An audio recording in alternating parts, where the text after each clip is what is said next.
So number one, that's interesting to me. And something else, do you know what that tells me? Because we just had this feminist on the show the other day, and she said, I'm just trying to show you that patriarchy is just as bad for men because you should get 9 months paternity leave. I'm saying patriarchy, this idea of a male-dominated, is bad for men too. The fact that you have 55% of your audience that they're women who are interested tells me that feminism is toxic to women, not just men. Oh, I think there's very little doubt about that. I mean, I think the feminists, all things considered, the radical types have done an absolutely terrible job of addressing what it is that women actually need and want.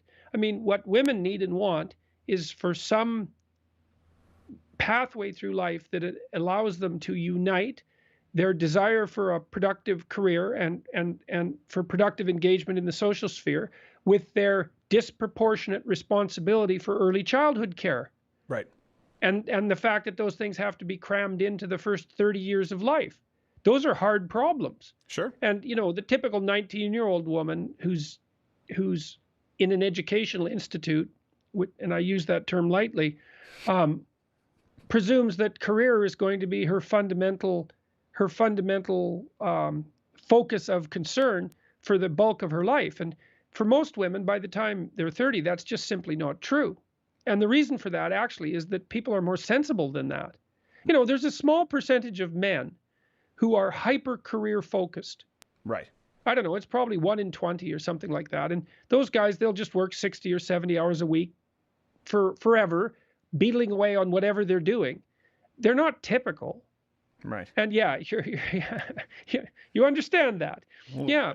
And most of the people who are like that are men. But most people aren't like that. And most women figure out by the time they're about 30, even if they're in high-powered careers, that that's not enough in life. Right. Like, it's good to have some friends, man, and to have a social life. And maybe you should have a family. Like, what the hell are you going to do when you're old? Right. No, it's not so bad to have a grandchild or two, it kind of fleshes out your life.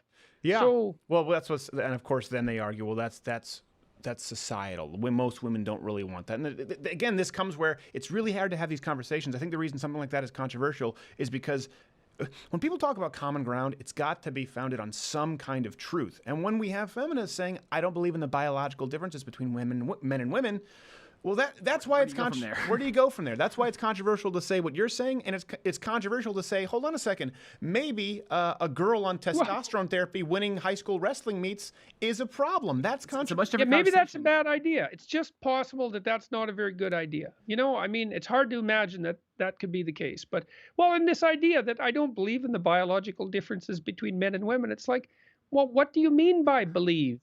Exactly. It's like you act out your belief.